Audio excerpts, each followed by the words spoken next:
how to buy over-the-counter tax deeds. In this video, we're going to show you how not only how to buy a tax deed over the counter, that means directly from the county, okay, but how to profit big time. This is going to be your new favorite video. Oh, or beside the one I'm going to do tomorrow or the one I'm going to do yesterday. But anyways, so here's the whole deal. By the time we get done with this video, you'll know exactly how to buy a property free and clear from the county anytime you want.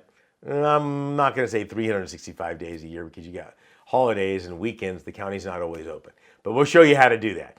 Now, the most important thing, okay, if you want to hear this information in English, you have to push subscribe and it'll convert this into English, okay? Or hit the subscribe button and or comment if you want it in another language. I don't know any other languages, but we'll try to figure that one out. Mi español es solo un poco, no más.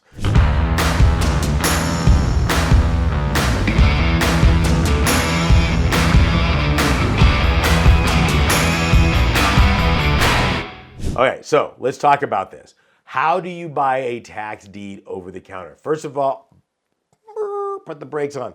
What the heck is a tax deed? A tax deed is ownership of a property because somebody failed to pay property taxes. All right? Pretty simple, isn't it? Yeah, kind of. So what happens in this country, and every state has their own set of rules. About half of the states out there offer tax lien certificates, which means you get an interest rate when they pay it off. And the other half offer tax deeds, which means you put the money up and you buy the property. A tax lien and a tax deed are two different sides of the same coin. You know, virus, vaccine, lien, deed. So a lien is sold on a property that's been delinquent in property taxes for 1 year. Then let's say it's been delinquent for 3, it turns into a tax deed.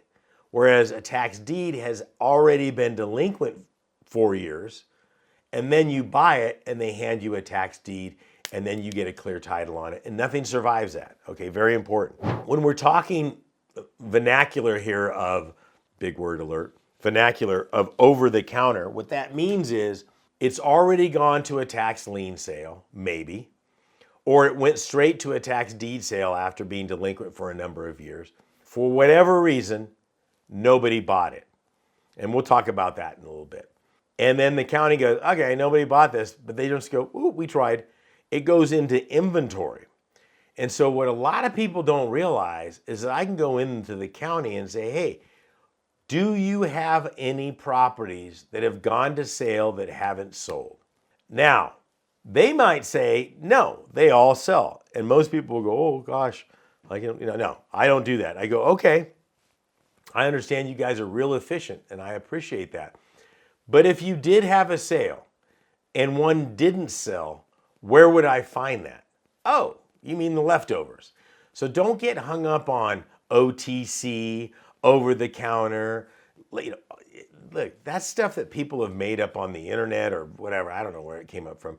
But you know, OTC is just over the counter. I'm standing at the counter and we're buying it straight to there. So that's what it is. But the counter, you know, you don't go in there and look for, where's the over the counter? It doesn't work that way. So be careful when you go in there and start, you know, talking about this, because again, what a county calls it could be different at the next county, next county, and here we are, 5,000 plus jurisdictions, not even county. There could be townships, there could be all sorts of different things that do this. So keep in mind to not use fancy things that you've learned, you know, in this great information network out there called the internet. Okay, so what that means is it didn't sell, so you go in for it. And then on the next thing you say, well, if it didn't sell at the sale, it's probably not a good property. Says who? Okay, how would you know that? Okay, how would the county? And the county's gonna say, oh, nobody wanted to buy it. I remember this when I first started. You don't want to buy those. I was like, why not? Well, no one else did. I'm like, okay. They're like, they're no good. I'm thinking, wow, they're no good, huh? And then I thought, well, let me just take a look at them. Then I started looking at these properties. I'm like, well, why is this one not good? Here's a lot that's worth $30,000 that the county needs, you know, $1,000 in back taxes. Who's that not good for? Okay. I started realizing, first of all, the county's not allowed to invest in these. So they don't do research on this. The county is the last person you want to get information on this for because number one, they're not allowed to invest in these things. It's a conflict of interest. And the only time they see anything after the sale is when somebody made a mistake.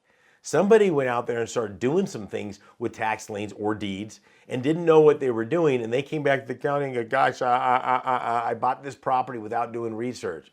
Now I own a garbage dumpster. Now I own a property that's 4 feet wide, 100 yards long.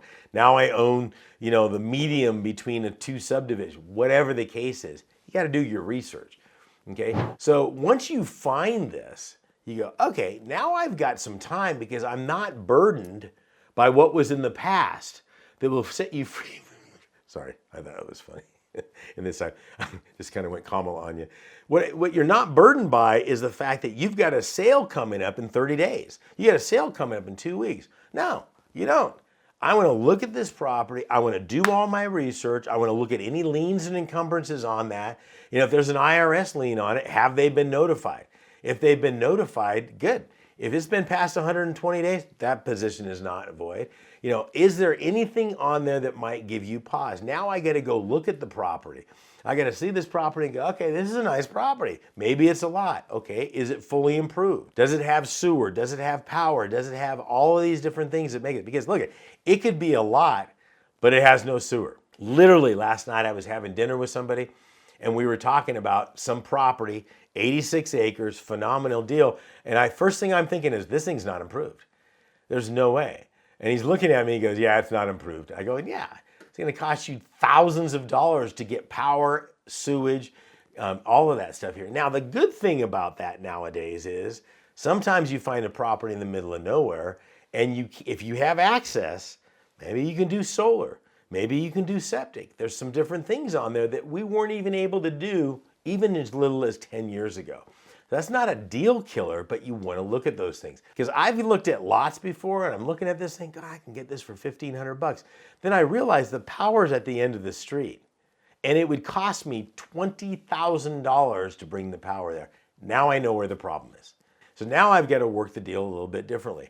Or, whatever the scenario is, maybe the property is just a piece of garbage. You're not even able to rehab the property. Then you got to look at it and go, okay, if I have to tear this thing down, can I put a module up there? Can I put a manufactured home up there? There's so many opportunities here. But again, it's all going to come to how much we can buy it for. Once I've done all of my research on that, literally, I don't have to go to a sale, okay, because I'm not burdened by that. Remember the burden thing? Okay, I'm not burdened by a date on the sale. I literally just go in and say, here's the parcel number, here's the money. They hand you the tax deed. Okay, once you have that tax deed, what's the first thing you should do right off the bat? Anybody? Anybody? Clear title. Wait a second, I just bought it. Yeah, you got to clear it. So remember, you can't erase, clean up, uncloud anything on that was owed on that property until it's gone through the act of somebody actually paying for it. Once I've paid for it, now I have every legal right to hire an attorney to clean up the title so that when I have that property in a situation where I want to sell it, I have clear title. I have a clear title. Let me tell you something. If I buy a property at a sale and I want to wholesale it, there's two things they're going to ask me right off. Do you have clear title and do you have an inspection report on the property? Period. Okay, I cannot speed up the process of cleaning it. I can only delay it. How do I delay it? By not doing it, by not following the procedure, by not getting the paperwork, by not getting everything the county needs to do to make sure it's clear so that when the title company goes in and you're ready to sell it, you've got yourself a property that's literally free and clear.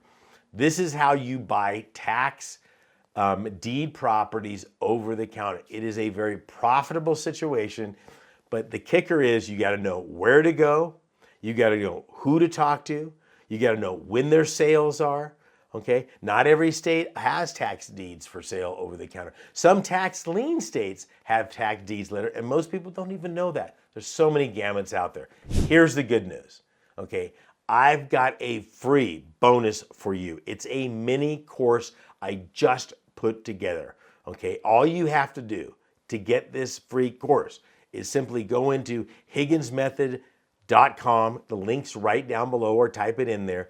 Go inside there, get me your email information. I'll get you links to all of the information you need to know to do this successfully and get your first deal in the next 30 to 60 days. This is Saen Higgins saying God bless and good luck.